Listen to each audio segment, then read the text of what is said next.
बहू, ए बहू,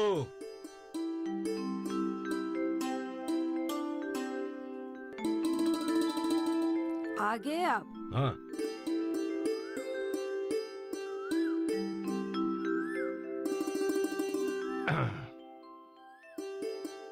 बहू दिखाई नहीं दे रही है, कहाँ गई है? रतन उसे हाथ लेकर गया है। पापुरी, मुझे रतन की चिंता सता रही है। खेती बाड़ी में उसका जरा सा भी दिलचस्पी नहीं है। अब मेरा उम्र हो चुका है, मैं पहले की तरह कठोर मेहनत नहीं कर सकता। सोचा था कि जवान बेटा है, खेती बाड़ी संभाल लेगा और बुढ़ापे में मेरा सहारा बनेगा। आप ऐसा क्यों सोचते हैं जी? आजकल के जमाने में कौन अपनी संतान को अनपढ़ बनाकर रखना चाहते हैं? जो गरीब है वो भी अपने बच्चे को पढ़ाने पर ध्यान देते हैं। आज के युग में शिक्षा के बिना किसी का गुजारा हो सकता है क्या? तुम समझ नहीं पा रही हो मैं कहना क्या चाहता हूँ। अगर मैंने रतन को स्कूल भेजने के बजाय खेती बाड़ी के काम सिखाया होता तो आज वो खेती बाड़ी के काम को नापसंद नहीं करता। जब मैंने उसे पढ़ाने का फैसला किया था तब मेरे मन में भविष्य को लेकर एक सपना था। उस समय मैंने सोचा था कि जिस ज्ञान रूपी रत्न को पाने के लिए मैं वंचित हो गया था, मेरा रतन उस ज्ञान की रोशनी को प्राप्त कर सकेगा और शिक्षा प्राप्त करने के बाद वो आधुनिक तरीकों से खेती करेगा, अपने परिवार को और गांव को खुशहाल बनाएगा और नई जमाने में नई नई तरकीबों को आजमाकर खेत में फसल रूपी सोना पैदा करेगा और गर्व से मेरा छाती चौड़ा हो जाएगा। सभी लोग कहेंगे कि देखो, वो देखो, मोहन का बेटा अजय जा रहा है। आपके दर्द को समझ सकती हूँ जी। पता नहीं आजकल के लड़की को क्या हो गया है। पढ़ने लिखने के बाद किसी को खेतीबाड़ी में मन नहीं लगता। सभी शहर की तरफ भागना शुरू कर देते हैं। शहर की मृग तृष्णा अपनी ओर खींचती रहती है। अपने गांव के ही कितने लड़के पढ़ने लिखने के बाद शहर जाकर कमाने लगे हैं। वे अब गांव लौट कर आना नहीं चाहते। तुम ठीक ही कह रही हो पापरी। गांव में रहने वाले लोगों को शहर की चकाचौंध जिंदगी भाने लगी है। लोग देसी विदेशी बनने में बड़ापन महसूस करने लगे हैं, लेकिन कोई ये समझ नहीं पा रहा है कि ये चौकाचंद, ये बड़ापन सिर्फ कुछ दिनों का है। भूमि बंजर हो जाएगी। सब इस तरह से एक रास्ते से दूसरे रास्ते तक लोग भागते रहेंगे तो जिंदगी के मायने क्या रह जाएंगे? आने वाले कल के बच्चों का भविष्य का क्या होगा? कहां से आएंगे हरी भरी सब्जियां? मिलेंगे अन्न, दालें होंगी? जब पैदावार ही नहीं होगी तो बेहतर शिक्षा से क्या अपने पेट भरे जाएंगे? आज प्रदेश तथा गांव में शिक्षा के स्तर को सुधारा गया है। हर जगह में स्कूल, कॉलेज, विश्वविद्यालय खोले गए हैं। कृषि के लिए नई नई टेक्निक को आजमाई जा रही है ताकि सब लोगों को घर बैठे ही मूल सुविधाएं मिल सके। परंतु इनका फायदा किस हद तक जरूरतमंद लोगों तक पहुंच रहा है, ये किसी को ज्ञात नहीं है। मैं तो एक ही बात समझता हूँ, हम किसानों के लिए खेत ही माँ है और हमें अपनी खेत से हरगिज दूर नहीं जाना चाहिए। पता नहीं ये रतन को इन सब बातों का क्यों नहीं समझ है।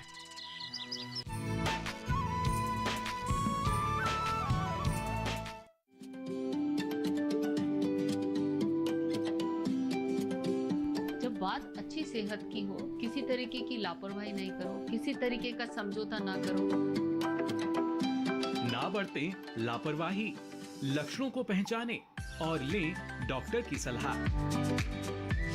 चाहे बीमारी दिल की हो, दांतों की हो या दिमाग की हो, खुद से इलाज ना करें, खुद से कोई भी दवाई ना खाएं, डॉक्टर के पास जाएं, अपनी जांच कराएं और अपना पूरा इलाज करवाएं और अपना ख्याल रखें। कार्यक्रम जो देगा सलाह भी मार्गदर्शन भी। मोबाइल उठाएं, नंबर मिलाएं 1800113060 या 1800113061।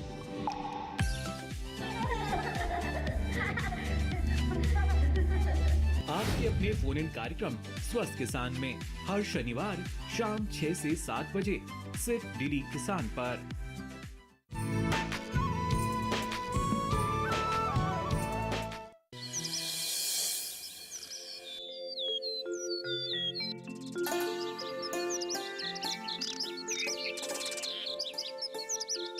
मैं तुम्हें वो सारी सुख सुविधा नहीं दे पा रहा हूँ।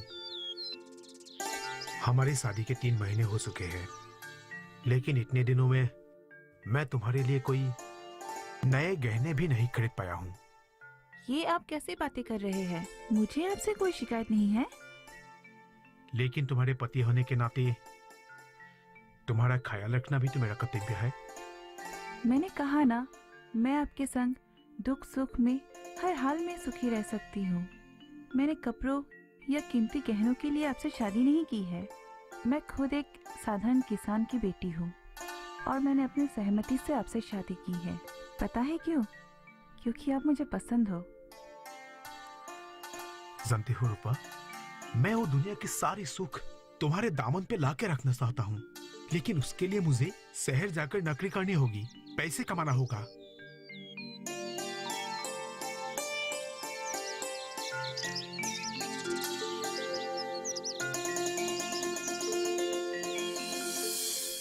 मैं नहीं चाहती कि आप मुझसे दूर जाएं। मैं तो रुखे सुखे में भी आपके संग गुजारा करने के लिए तैयार हूँ। क्या ऐसा नहीं हो सकता कि आप गांव में रहकर ही खेती बाड़ी का काम करें?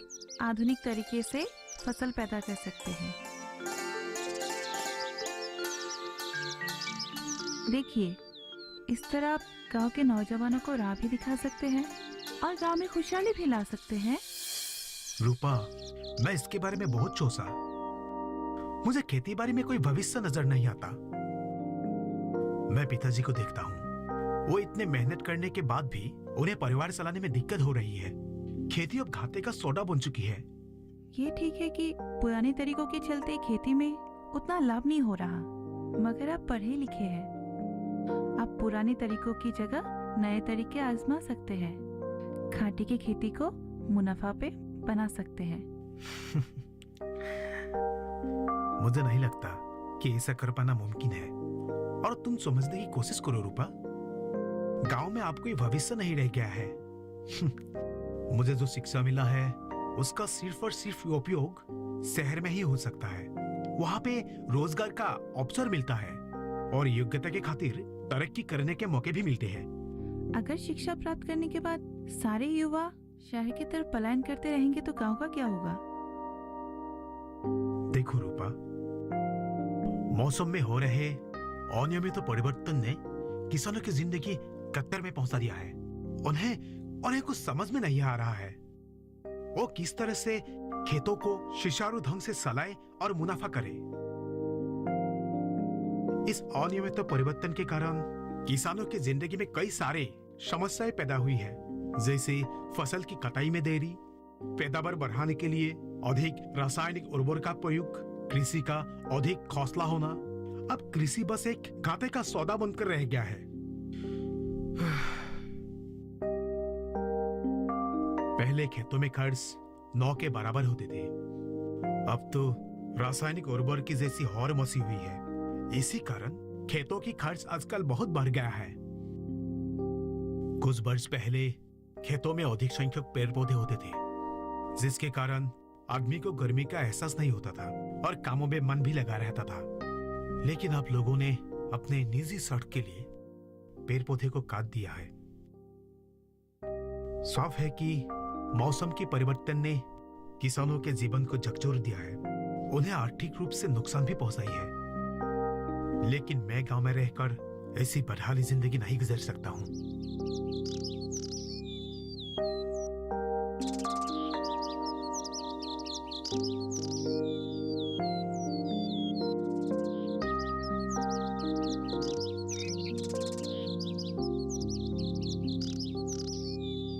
चलिए।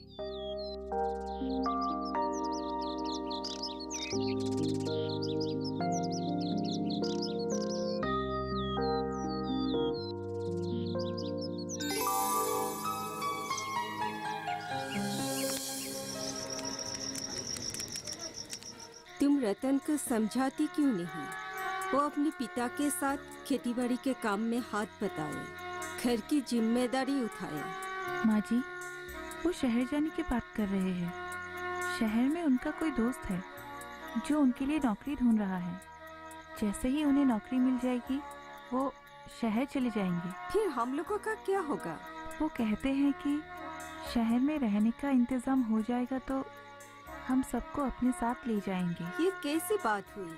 हम अपने घर, समाज और गांव को छोड़कर कैसे रह सकते हैं? अपने पुरखों के खेत खलिहान को छोड़कर शहर में कैसे रह सकते हैं? मैंने भी उनसे यही बात कही थी, लेकिन वो मेरी बात मानने को तैयार ही नहीं है। शहर जाकर किसी का नौकर बनकर कमाना पड़ेगा, जबकि गांव में अपने खेतों का मालिक बनकर खुद अपनी किस्मत को संवार सकता है। अपने परिवार के साथ ही गांव का भी भलाई कर सकता वो है। कहते हैं कि गांव में मौसम के भरोसे साल में एक ही बार खेती होती है। इस तरह की खेती में सिर्फ नुकसान ही उठाया जा सकता है, फायदे की तो कोई उम्मीद ही नहीं रखी जा सकती। मैं मानती हूँ कि पहले की तरह खेतों में इतनी लाभ नहीं है, मगर सिर्फ इसी बात के चलते सारे किसान क्या खेती करना छोड़ देंगे? क्या बताऊं माँ जी, वो मेरी कोई बात सुनने को तैयार ही नहीं है।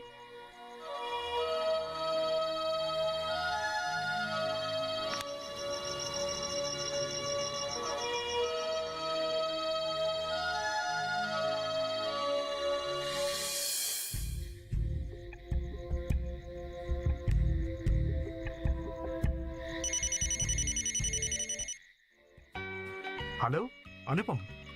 हाँ हाँ हाँ, मैं तुम्हारे फोन का ही इंतजार कर रहा था। दोस्त, वो नौकरी मिल जाएगी ना? शुक्रिया दोस्त, मैं तुम्हारे ये एहसान कभी नहीं भूलूंगा।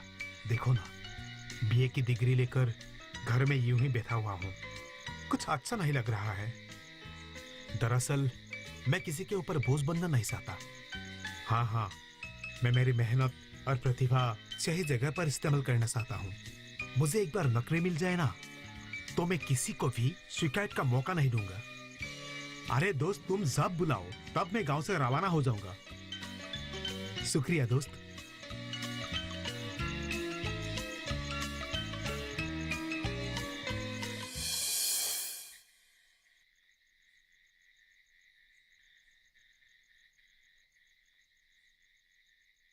मैंने बहू से बात की थी अच्छा, क्या कहा उसने?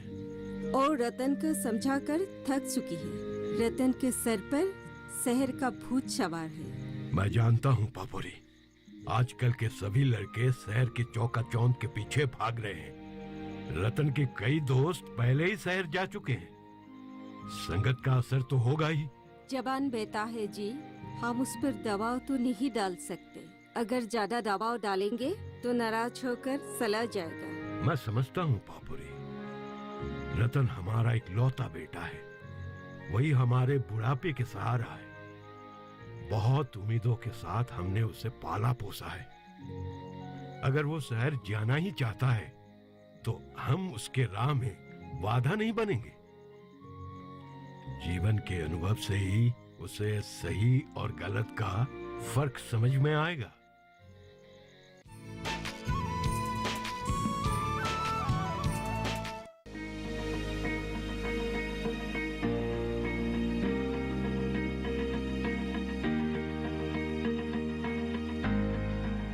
घर के बगिया में छिपा है सेहत का खजाना। टेरेस गार्डनिंग से बनेगा घर ब्यूटीफुल और हेल्दी। क्यों ना गार्डन में उगाएं अपने फल फूल और सब्जियां, जिससे सेहत भी बने और छत की बगिया भी खिली खिली रहे। देखिए छत पर बागवानी, शनिवार सुबह 9 बजे सिर्फ दूरदर्शन किसान पर।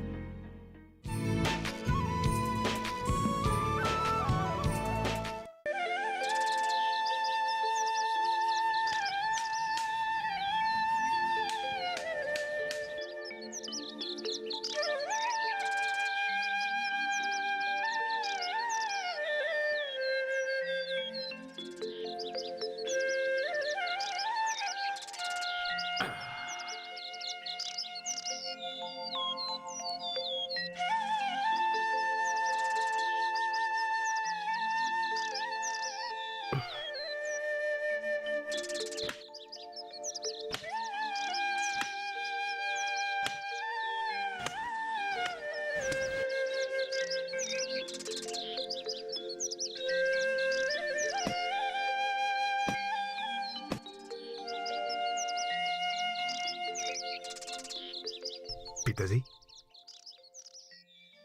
आपको एक बात कहना चाहता हूँ। कहो बेटा। मेरे दोस्त अनुपम ने शहर में मेरे लिए एक नौकरी की बात की है। मुझे जाना होगा। कब जाना है? परसों सुबह ट्रेन पकड़ के चला जाऊंगा। शहर में जाकर रहोगे कहाँ? आप कुछ दिन अनुपम के साथ ही रहूंगा, फिर एक किराए के मकान ले लूंगा। बहुत अच्छी बात है बेटा, तुम जहां भी रहो खुश रहो। तुम्हारे खुशी ही हमारा खुशी है।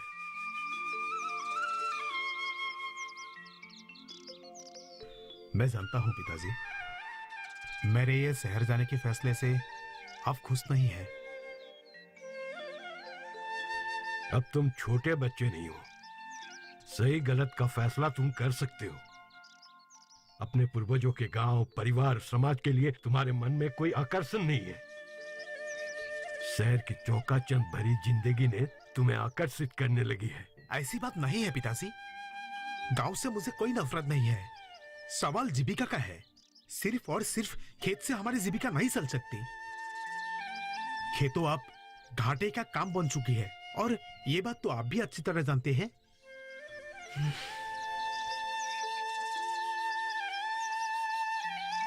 जिस अनुपात से खेतों की लागत बढ़ रही है, उस अनुपात से किसानों की आमदनी नहीं बढ़ रही है, और इसी वजह से आज ज्यादातर किसान खेतों बारी छोड़कर बाहर निकलने की सोच रहे हैं। किसानों की लागत में बड़ी तेजी से बढ़ोतरी हो रही है, और इसमें सबसे ज्यादा बढ़ोतरी सिंचाई सुविधाओं पे होने वाले खर्च पे हुई है। आज किसान खुद जीने के पैसे भी नहीं कमा पा रहे हैं। लेकिन समस्या का समाधान भी किया तो जा सकता है बेटा। मुझे तो कोई समाधान नहीं दिखाई दे रहे हैं पिताजी।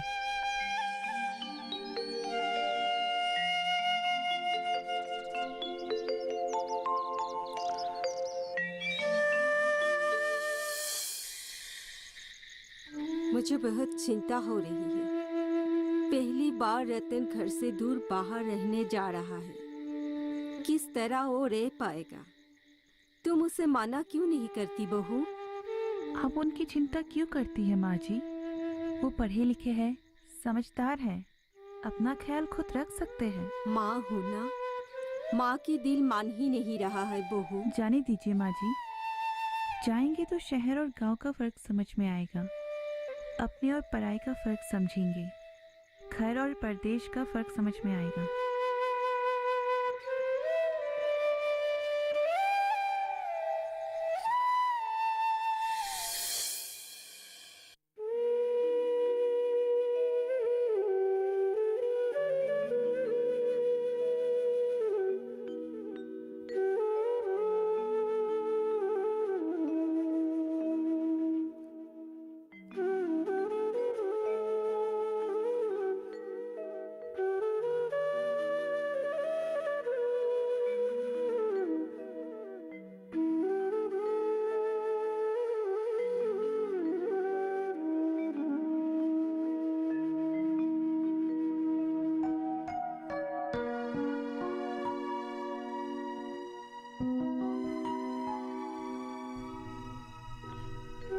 पिताजी,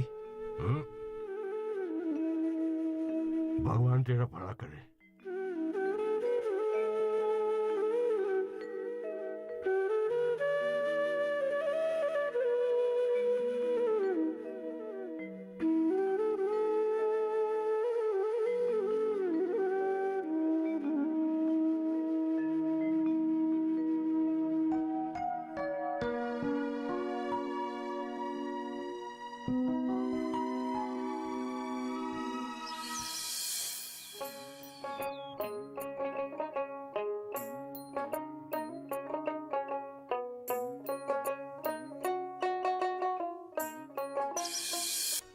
कुछ दिनों की ही तो बात है माँ जी। उन्होंने कहा था उन्हें अच्छी नौकरी मिलते ही वो हम सबको अपने पास बुला लेंगे और हम सब साथ साथ रहेंगे।